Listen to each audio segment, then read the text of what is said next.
Welcome to Professor Game Podcast, where we interview successful practitioners of games, gamification, and game thinking who brings the best of their experiences to get ideas, insights, and inspiration that help us in the process of getting the students to learn what we teach. And I'm Rob Alvarez. I teach and work at IE Business School in Madrid, where we create interactive and engaging learning materials. Want to know more? Go to professorgame.com/subscribe, start on our email list, and ask me anything. Hey Engagers, today we have Dr. Karen Schrier, who is an associate professor and founding director of the Games and Emerging Media program at the Marist College. She is also the director of the Play Innovation Lab. Prior to Marist College, she spent over a decade producing websites, apps, and games at Scholastic, Nickelodeon, BrainPop, PBS Channel 13, ESI Games, and SparkNotes, Barnes & Nobles. Dr. Karen Schrier has authored or edited over 80 scholar publications and educational materials. She's the editor of the book series Learning, Education, and Games, which is published by ETC Press, co-author of a UNESCO white paper on empathy in games, and co-editor of 2 books on games and ethics. Her latest book, Knowledge Games: How Playing Games Can Help Solve Problems, Create Insights, and Make Change, was published in 2016 by Johns Hopkins University Press and has been covered by Forbes, New Scientist, and Times Higher Education. Dr. Schrier has co-created many digital properties, such as an awesome Upstander, which is an anti-bullying mobile game, and the Daytime Emmy-nominated Mission US for Crown or Colony. For the 2018-19 year, she worked as the Belfer Fellow with ADL's Center for Technology and Society. She holds a doctorate from Columbia University, a master's degree from MIT, and a bachelor's college degree from Amherst College. Karen, we'd like to know, are you prepared to engage? Yes. Let's do this. Let's go. And Karen, talking about getting people engaged, we would like to know, what is your regular day? What does a day with Karen look like? How do you engage with the world in a day like this one? Oh, wow. Well, that's a good question. I feel like every day is new. I forget everything I've done the day before. But a typical day for me is waking up with my son. He's usually snuggled with me in my arms. Then my daughter sort of jumps in with us. And, then we get up and we get ready. My husband's already up. He's a very early riser. And we get the kids ready. We get them out the door. Then I have a few hours to do work before my son comes home. He's only there for a few hours at school. So I try to make the most of the time. I do everything from the typical checking emails and other everyday things to a lot of writing. Actually, the last few months, I've been working on a book and working on a white paper for a fellowship that I'm doing with the ADL, which is the Anti-Defamation League. And every day I've been trying to write a lot. So most of the stuff I've been doing is writing. I call it like in the cracks of the day. So in between watching my son, watching my daughter, doing the typical parenting types of things I have to do, I'm also writing as much as possible. I'm on sabbatical right now from teaching, so at least I'm not also teaching, which I would normally be doing as well. That makes sense. It's a good time to be able to get some sort of, not exactly rest, but at least do different things. Yeah, it's nice to be able to focus on writing and really kind of just have my whole brain be able to be writing. It's always good. It's always good, especially if you want to get to write something. So, Karen, we're going to make a shift here in what we've been talking about, because we would like to know of a story of when things didn't exactly go the way you expected them. So you were somehow creating something. We know that you are the Dr. Gamer mom, so there's many exciting things going on over there. But we would like to know of a time when, you could call it your favorite fail or first attempt in learning. And, how did you come out of it? What did you learn? What was your point there? We would like to be there in the ground level with you in that story. So do you have such a story, Karen? Well, I feel like as a game designer, it's always about failure. I mean, you're always failing and learning from failure and iterating and continuing to grow from those mistakes.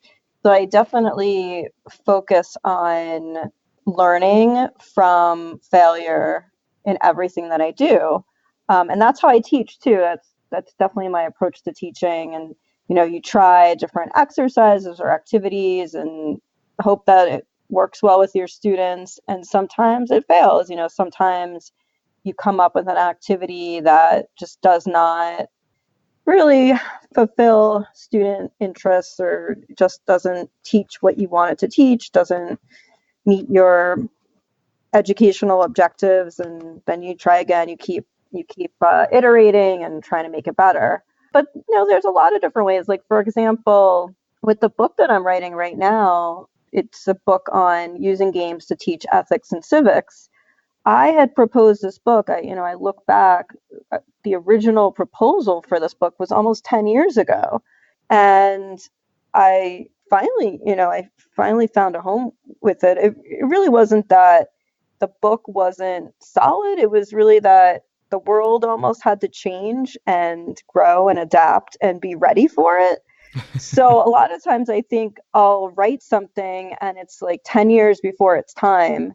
And then it finally kind of makes sense 10 years later. But this book, I got a contract with Oxford University Press last year, and I spent the last year writing it. But, it's really been percolating in my head in different ways over the last decade. And I'm just excited that I get to share it with the world soon. Nice. That's very exciting. I wouldn't consider writing a book later a failure, but I do agree that those are some down moments when you're not expecting your book to spend 10 years in the making. Yeah, it's funny. It's like, other things like life kind of gets in the way, but also I had other book projects that I ended up working on instead of doing it. And actually, I think it makes more sense now because 10 years ago, maybe there were a couple games on using like ethics and civics, but now there's a ton. And now there's, at least, maybe 100 or so different ones. So it's kind of nice that the field has kind of grown with my ideas. Exactly. Is there, because I want to learn a little bit more from your experience, if possible, and I would like to know if there was a time when you were again creating a game maybe for your class or creating one of these games that you do as a game designer. And, again, it didn't go well. How did you, because I know, as you mentioned, as a game designer, it's all about failure. You fail at something, you iterate, you do it again and see how you improve. And that's actually what builds into real success. So if you have like one experience that you can share with us, it would be amazing with the engagers. For games that I've designed, or because Sure. a lot of what I do, I feel like I'm facilitating students designing their work. So a lot of times I'll notice that my students will make something and it won't be fun, or it really won't meet what they want it to meet, but they kind of get like stuck in this idea that it's perfect. And, we constantly are play testing. So I have them, I do a lot of non-digital game design. We do some digital game design in my classes, but we really focus on building paper prototypes that are very raw, very down to earth materials that you would find in any kindergarten classroom, like scissors or construction paper, cards, things like that, tokens. And we have them make the games and play them with other people as soon as possible with their target audience. And then I really encourage them to kind of let go of their designs and to be open to whatever didn't work. And a lot of times, they kind of have that point when you really have to say, this isn't working, and it's okay. And I'll always say, like, it's okay to fail. Like, this is the place to fail because that's how you learn, that's how you grow, that's how you make a better experience for other people. And it's at those points that you start to be able to listen to others and not just to whatever your initial vision was for your project. That sounds fantastic. And you're getting into a subject that is also one of the usual questions that we have. And it's about how do you create those games, or how do you facilitate the creation of these games? And is the question is, if you have some sort of process, series of steps, framework, however you see it, when you're teaching this to students, can you give us a whirlwind, overview of what that process looks like? Sure. Well, it sort of depends on the class, but if I'll take my more structured class, we do it's kind of like experience design class. So we might make some games, but we also do other things like apps and websites and all different kinds of experiences. And the point is that it's design, it's design thinking. It's thinking about how to create experiences for other people and to really empathize with your imagined audience. And so we go through like a pretty rigorous process throughout the semester. So the first step is that we find a client to actually work with, so a real world person or organization, and we try to understand their needs. So for example, this past year, we worked with the ADL Center for Technology and Society, and they were looking to find ways to create digital versions or online understandings of, for example, like what do we do about hate online, or what do we do about teaching others what it means to combat hate or to reduce bias. So we were trying to create all different kinds of apps, games, and websites that could support that. So the first thing is really the students had to understand the problem, do a lot of research, like what is hate online, like what's happening in those spaces. They had to really understand who is the audience. Is the audience teachers? Is it students? Is it, how old are the students? Who are these teachers that we're trying to target? And really like doing a lot of research, like what are the needs of the client? What are they really, what are their gaps? Like what are their open questions? So we spend a lot of time doing that. The next step is that we start to do different kinds of design and empathy exercises. So we'll do a bunch of things where we will have people really get inside the heads of the audience and really understand like who they are, what their typical day is like, when they might be getting this kinds of information, when they're more open to it, really understanding who they are, what they're always thinking about, what their fears are, what their hopes and their dreams are, and really trying to think like, well, how would we best design for them? And then we do other exercises, like we'll do things like storyboarding, and we'll do user personas to really try to continue to get inside their head. Next, we'll actually start to create some of the kind of feature lists, so the things that we think should go into the app or the website or the game, and then we'll start to prototype it. So we'll do a lot of paper prototyping as well as digital prototyping. And we actually are constantly testing it. So testing our assumptions, like, is this design working? Are they like, where are the problems? Where are the pitfalls? What are the strengths? What are the weaknesses? And we have, we're really trying to have an audience look at our prototypes and give feedback, and just to continue to iterate and revise those prototypes based on that feedback. And then finally, we will finalize what ends up being a huge design document that kind of goes through all of the different specifications for the design, everything from mood boards and wireframes to understanding sort of the features and sort of the logic behind them. And we'll also have a pretty robust prototype, and then we'll present to the client. So that's always the exciting part, is that the students will actually get to present to that original client. A real stakeholder, and that's not always easy to find. It's not. It's actually, I think it's really good for them, because they see that what they're doing is as real world impact, and that's design. Design is about real people, real problems, real context. You're designing for something or someone else, and having those constraints and having those real world contexts really helps with that. Yeah. It actually does, and it helps a lot for the learning experience. It's about having that near to real life experience, which is super hard to get, because it's that typical thing of, we're looking for somebody with 10 years experience and willing to get a salary of a newcomer, and that type of person doesn't exist because you don't have 10 years experience. But if you have at least some real experience within your education, it gets you many steps ahead of most people who don't have that opportunity. Yeah, my goal is to try to get my students to work on as many projects as possible, especially with real world components, but also, in my classes to make some games and make some apps and websites, but also to do it on their own, because by the end of college, we hope that they'll have a whole portfolio of projects, but not just the projects, but to show their stuff, show your drafts and your designs and your iterations. And, what was the thinking that got you to where you are now? So I really want them to kind of show their work, which is super valuable for their future employment.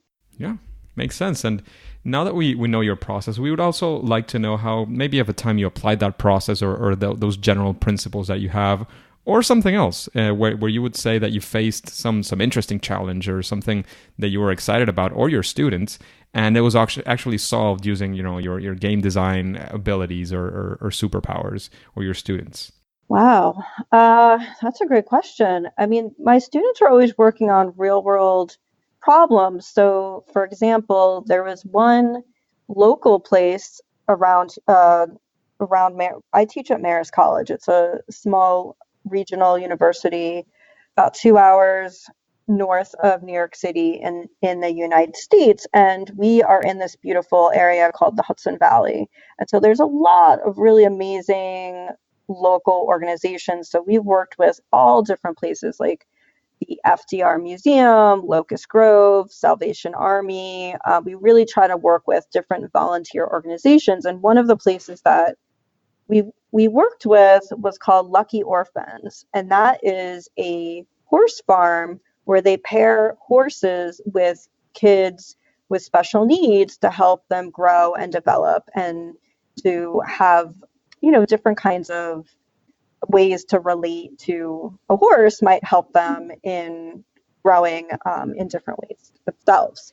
And so some of my students worked on a project where they were able to kind of create this almost like a social network for the horses, where people who were, it was really fun. Like people who, because the organization Lucky Orphans was trying to get others to give money and to kind of connect with the horses that they're, also having connect with kids.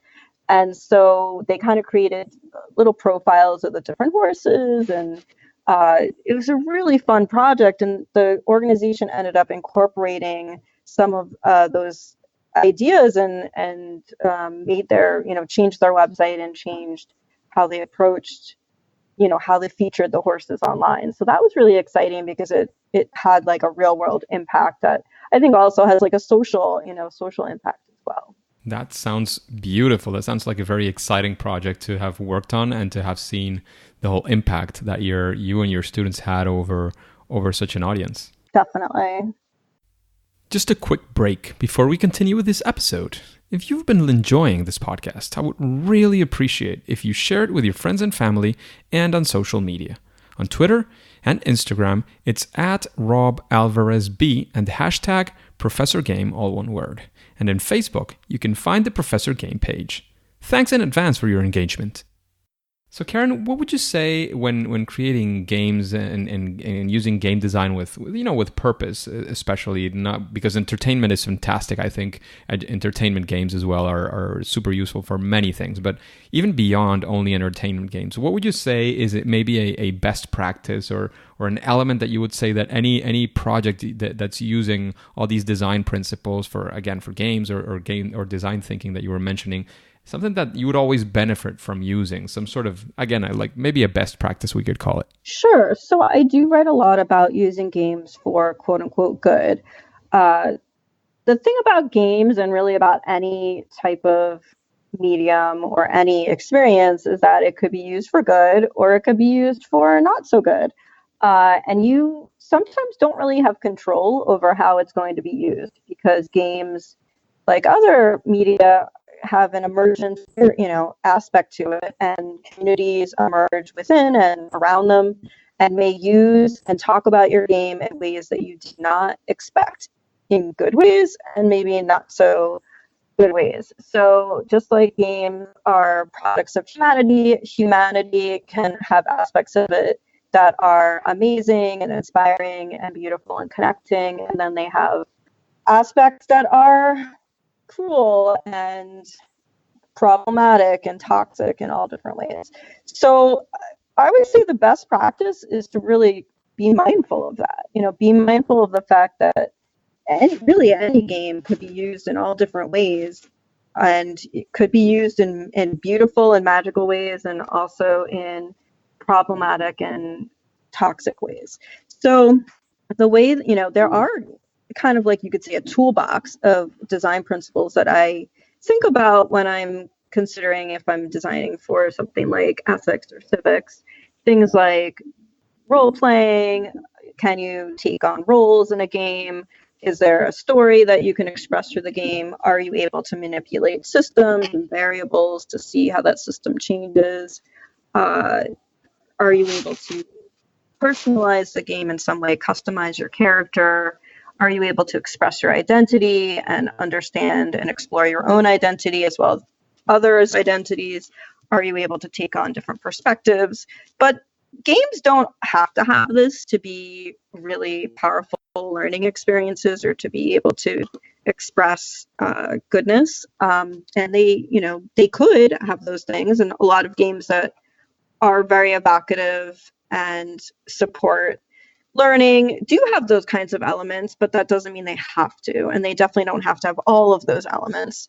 So I would say that the most important thing when you are designing anything is to really think about the audience, think about the context of use, think about the community and the ecosystem that is surrounding and within your game, and really think about just like a lot of the practical and pragmatic things. If you're creating a game for the classroom, does your game fit into a typical day? Is it easy to access for students that are in a classroom in whatever country or whatever region you're in?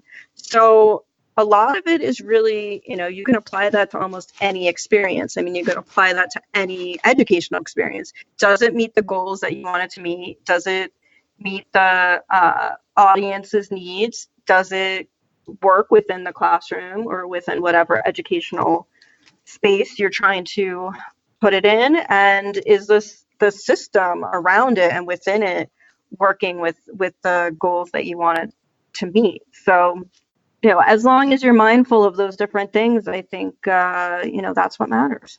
It does indeed, and we're talking a lot about games and interesting things to do with them, but I would like to know, Karen, what is your favorite game?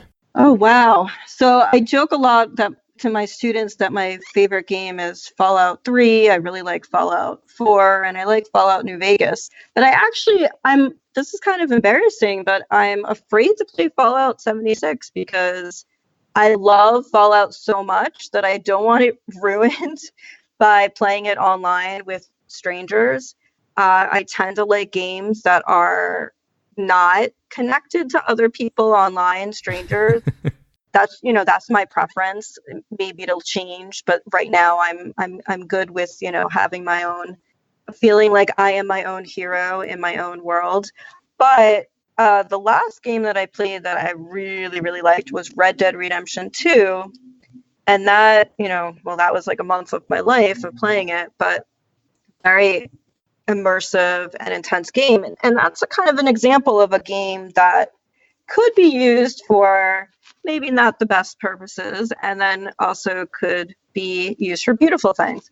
So there was some articles that came out around the time Red Dead Redemption came out this past winter that some people were killing suffragettes in the game. So they were kind of setting up these situations where they were shooting all the suffragettes in this like vignette that's one little tiny part of the game where you are looking at a group of people who are protesting the fact that women don't have the right to vote and in the United States. And so some people set it up that they were shooting them and taking video of that. And that how horrible it was that they were shooting these women who were wanting the right to vote.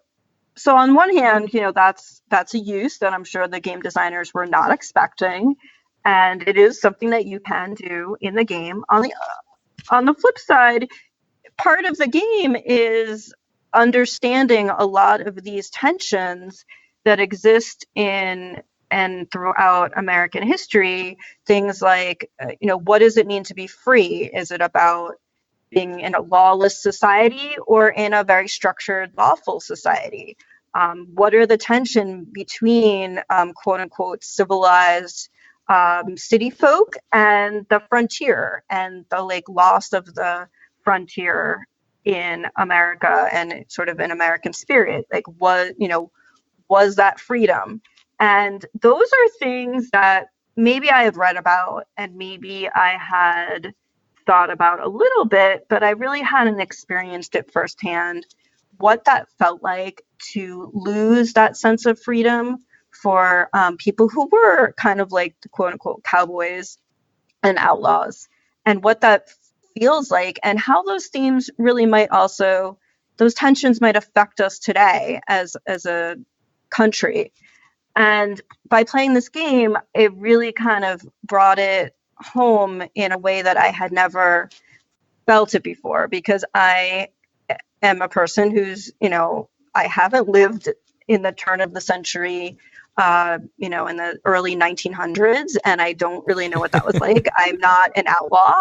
I'm someone who follows the rules, and playing as someone who maybe doesn't always follow the rules gave me a different perspective on what it means to be that person who feels like this is their only way out, and that their only way to live and their only way to be free, and that kind of full experience of life.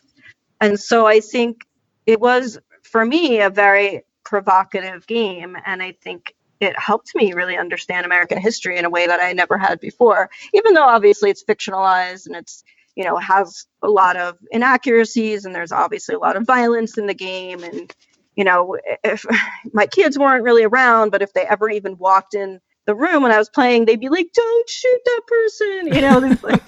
It's like, well, I'm playing Red Dead Redemption. So, I mean, yeah, there's violence. I'm shooting people. But on the other hand, I'm also learning and experiencing American history in this way that I really hadn't before. So interesting perspective. I just think that there's so much nuance in the games. I think they are their own kinds of masterpieces in a way, that they kind of give you a glimpse of humanity and the good and the bad. And there's certainly no black and white for these kinds of situations. Exactly. I mean, I have a very much more nuanced understanding of the intricacies of games. There's some problematic aspects and there's some pretty provocative aspects, and they're all coexisting. Exactly. I have to agree on that. And after hearing some of these questions that we've been going through in the interview, is there somebody that comes to your mind when thinking, maybe I'd like this other person as well to be in an interview like this one? I'd like to listen to his or her perspective in an interview like this one in Professor Game. Oh, wow. So many people. You want me to actually list people? Maybe one or two that come to your mind. Sure.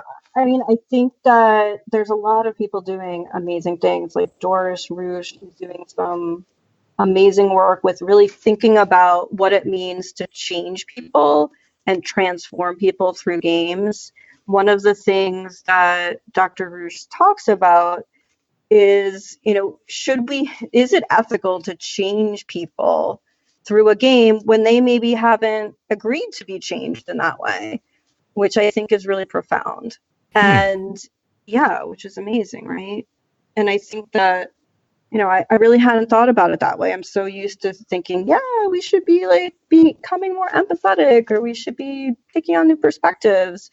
But, there's also this idea, and there's a few really good thoughts about this. Would love to give you citations, but to think about the idea of perspective taking through a game, or really through anything, a book or a movie, is that ethical? Is it ethical to kind of take over someone else's persona? Is that violent in some way? And that's kind of like something that I hadn't thought about either, this idea of kind of like this almost like a virtual tourism. And that's quoting, I think it's Lisa Nakamura. She talks about how we're kind of like dipping our toes into someone else's shoes in a virtual environment, but you're not fully understanding who they are or really understanding all of their everything, but you might kind of exploit that in a way because you might think that you do understand it. And that is problematic because you can't really ever fully understand someone else's perspective or really understand what they've gone through. It really is like you're a tourist in a way. So what do we do about that? And it's a great question, is to really think about and problematize, taking on other kinds of avatars or representation in general. I'm definitely interested in looking at those kinds of limitations of games and other media where there is some research that suggests that we might be able to, if we're inhabiting an avatar that is different from us or is another race, that perhaps we might grow to have empathy for them. But on the other hand, it's all context specific. It could be that it does the opposite and backfires. So I'm really interested in, how we can use games to reduce bias, but the limitations of that as well. And my white paper, which will be released in hopefully mid to end May, will be open to the public and will dive into these kinds of questions about identity and games and bias and what the limits are of that. Interesting. Yeah. Let us know when you have that information. And talking about white papers and people you admire as well, is there any book that you would recommend to an audience like this one, like The Engagers? Well, I mean, I feel like I would be remiss to not recommend my own book. Yours are definitely recommended and definitely in the show notes. So if you want to go directly and buy Karen's books, they will be listed in the show notes. So definitely those two are recommended. Yeah, so just to give you like a quick overview, a Sure. few years ago, I wrote a book called Knowledge Games. It's questioning the idea of whether we can create games that solve real world problems. So instead of just solving fictional problems inside of a game that we would normally do, because every game is really about posing problems, this book is really about, can we solve real problems? Like, for example, open questions in science, in humanities and social sciences.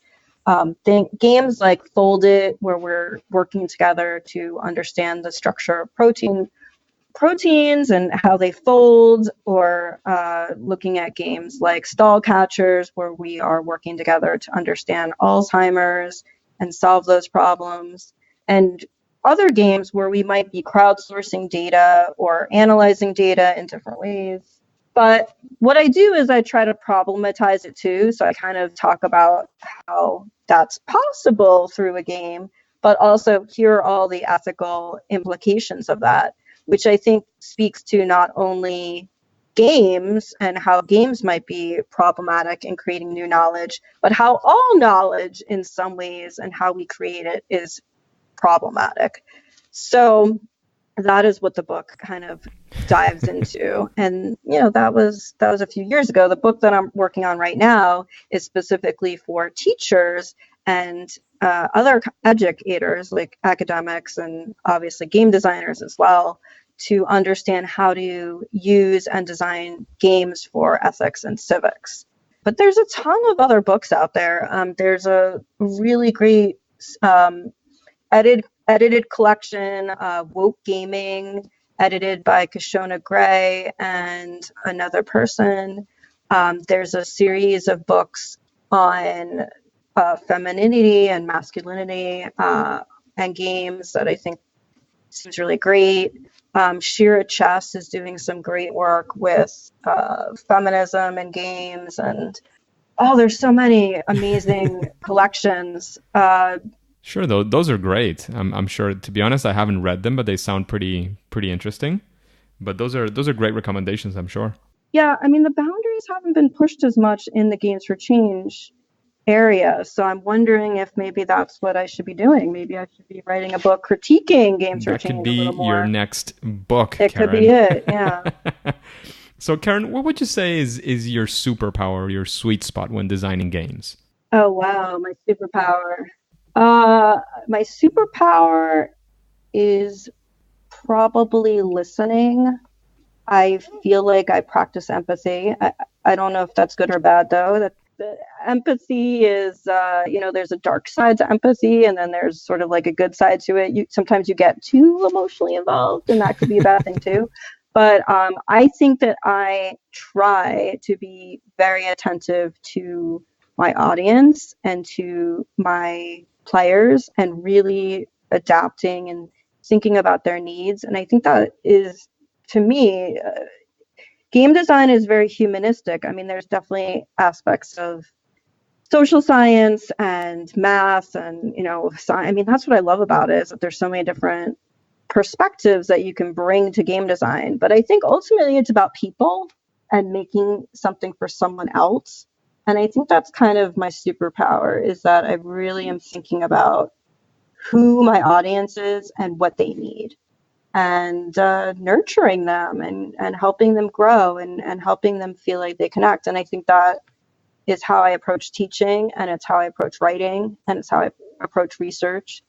So I think, I try to practice that listening. Fantastic. And it's very useful and very important to keep that in mind. But Karen, we are arriving to the end of today's interview. So if you have any final piece of knowledge you want to leave the engagers with, or any final recommendations you want to leave us with, then please let us know where we can contact you, whether, I don't know, Twitter, your webpage, wherever it is that we can maybe interact with Dr. Gamer Mom. And then we'll say it's game over. Yeah, definitely. Dr. Gamer Mom is my Twitter handle, so please tweet at me there. You can also email me at my karen.schrier@marist.edu, which is my Marist email.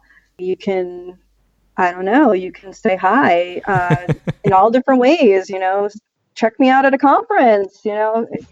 I'll be at Games for Change in June, and I'll be at Serious Play in July. In Orlando, Montreal, both? The Montreal one. So come say hi. I'd love to chat with you. Fantastic. We by this time the episode with Sue Bowl will be already live, where she talks about both conferences. I'll be in Orlando. Regretfully, we won't get to meet in that sense, but those conferences sound amazing. Yeah, I've gone the last 2 years, and it's been great. Yeah, really sounds great. Definitely great. So thank you again very much, Karen. It was a pleasure having you today, getting all those value bombs, all that knowledge, all that experience that you've had creating games and teaching games and so on. However, by now it's time to say that it's game over. Thank you. Engagers, it's fantastic to have you here. Thank you a lot for listening to Professor Game Podcast. And how are you listening to this podcast? If you're using a podcasting app, have you subscribed and rated this podcast? Please do so. That way we can reach more engagers like you to achieve our mission of making learning amazing. And if you want some of the instructions of some of these apps that are going on around there, you can go to professorgame.com/iTunes. And if you want to know who's coming up next in Professor Game, all you have to do is subscribe using your favorite podcast app and listen to the next episode of Professor Game. So, see you there.